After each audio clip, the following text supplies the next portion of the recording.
The amusement park shut down the roller coaster because of one terrified scream. Thousands of visitors turned at once. Children stopped laughing. Music still played from nearby rides, but suddenly nobody cared about the carnival games, the cotton candy stands, or the giant Ferris wheel glowing against the summer sky. A little white girl stood near the roller coaster exit, crying hysterically while pointing through the crowd. "That's him!" Her voice shook with fear. And, unfortunately, she was pointing directly at Marcus Reed. Marcus stood frozen beside a lemonade stand holding a stuffed tiger he had just won at a game booth. For a moment he genuinely thought she was pointing at someone behind him. Then he saw dozens of eyes lock onto him simultaneously. The atmosphere changed instantly. Like a switch flipped. Parents pulled children closer. Phones appeared. Security guards started moving through the crowd. And Marcus felt that familiar sinking feeling in his stomach. Not because he was guilty, because he already knew how these stories usually started. The little girl buried her face against her mother's side while continuing to point. "That man followed me." The mother immediately looked terrified. The father stepped in front of his daughter protectively. People began whispering. "Who is he? What happened? Did he try something?" Marcus stood perfectly still. His heartbeat accelerated. Not from fear, from frustration.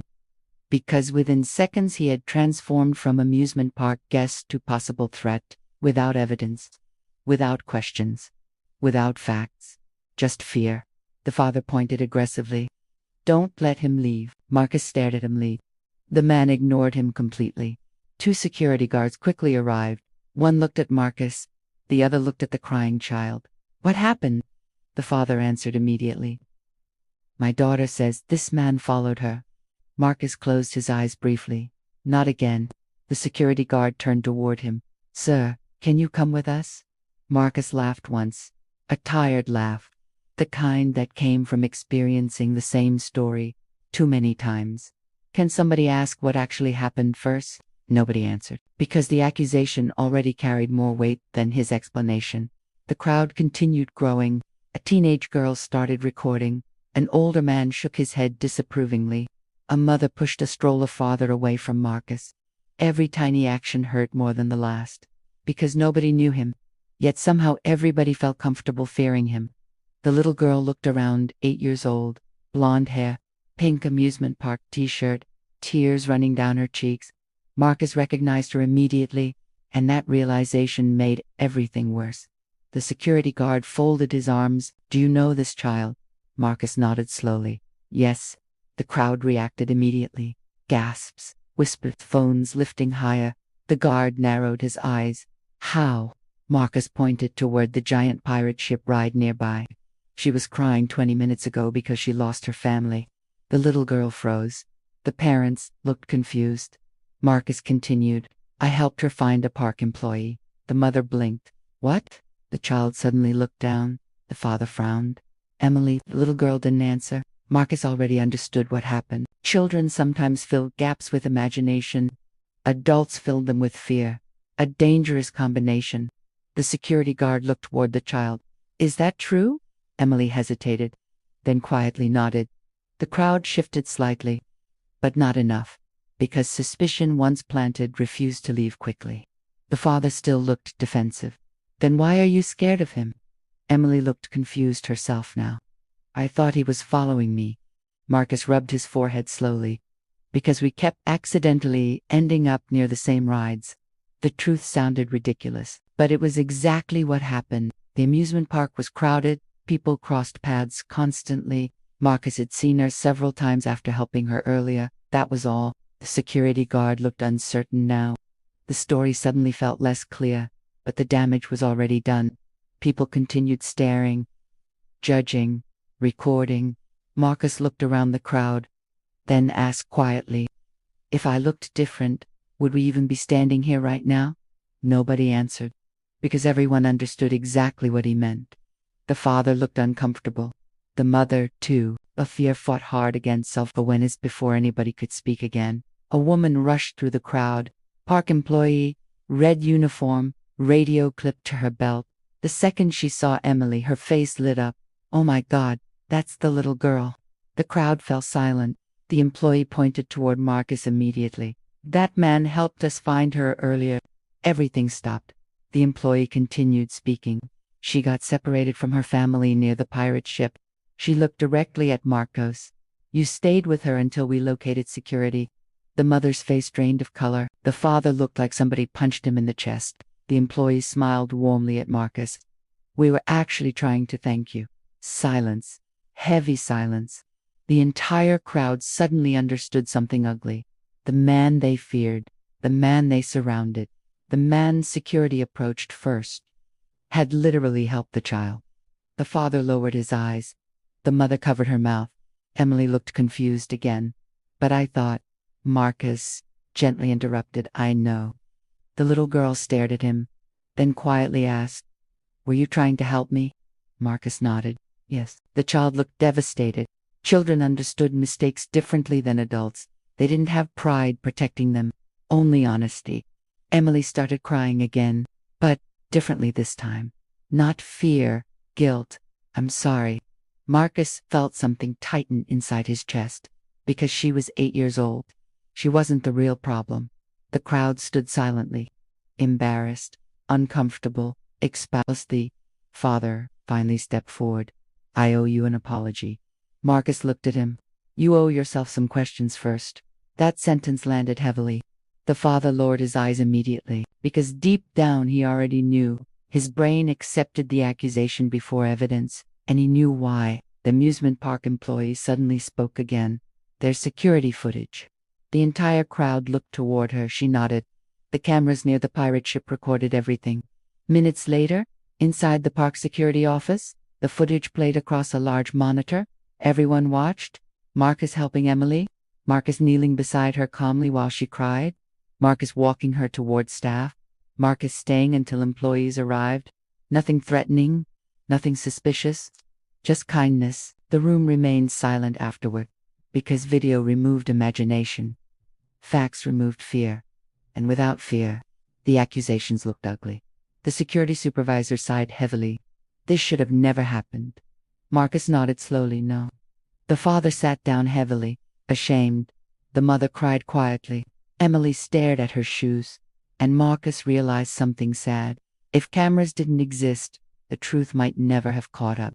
The footage would later spread online. Millions would watch. Many would support Marcus.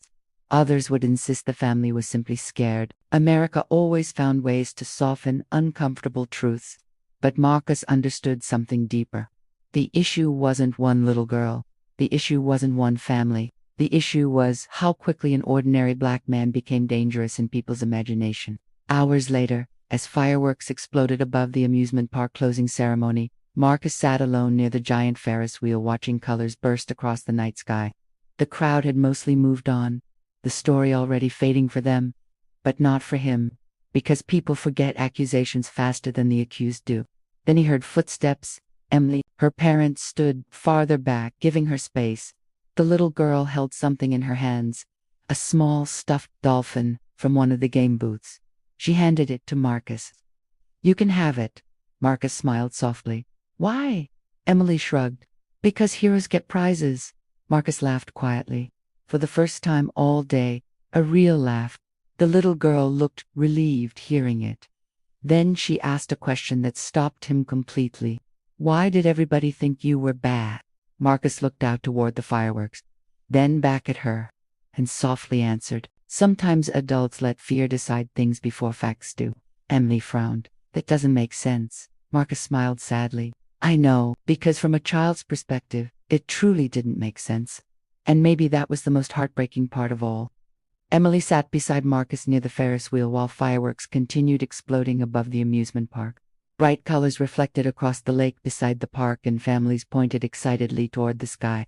For everyone else, it was the perfect ending to a summer night. For Marcus, it felt different, because he knew something most people didn't. The fear had disappeared now, but the memory wouldn't. Emily looked down at the stuffed dolphin she had given him. Are you still sad? Marcus thought about the question carefully, then nodded slightly. A little. The little girl looked guilty again. Because of me. Marcus immediately shook his head. No. Emily frowned. Then why? Marcus looked out toward the crowd walking beneath the lights. Because sometimes people decide who you are before they know you. The little girl sat quietly thinking about that. Then she pointed to what a family taking pictures nearby. But they don't know me either. Marcus smiled softly. That's true. Emily looked confused. So why don't they think bad things about me? The question hit harder than anything else that happened all day. Because children ask questions adults avoided. Marcus looked toward her parents standing several feet away, then back toward Emily. Sometimes people see certain people differently. Emily thought about it, then slowly asked, because you're black? Marcus stayed silent for a moment. Finally he nodded. Yes. The little girl looked genuinely confused, not defensive, not uncomfortable, just confused. That's weird. Moftas laughed quietly at us. She stared toward the fireworks for a second, then said something that nearly broke his heart.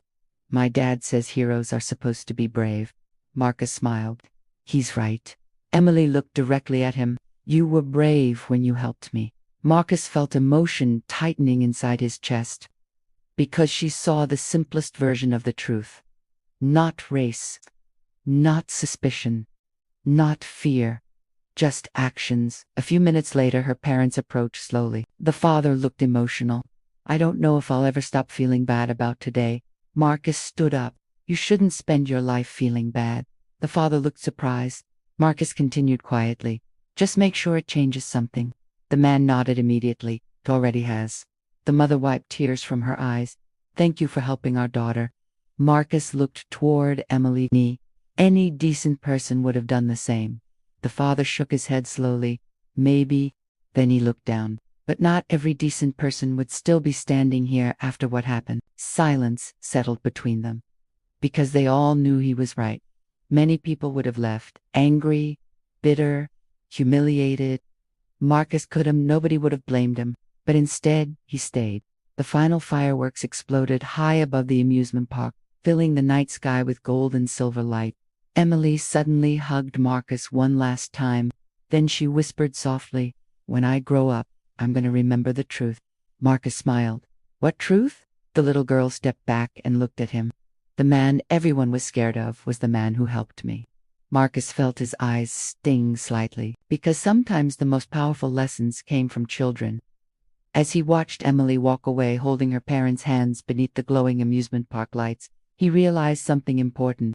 Most people would remember the accusation, the crowd, the security, the drama, but one little girl would remember something else entirely, that kindness has no color. And sometimes the person people fear the most is the very person who shows them the most humanity.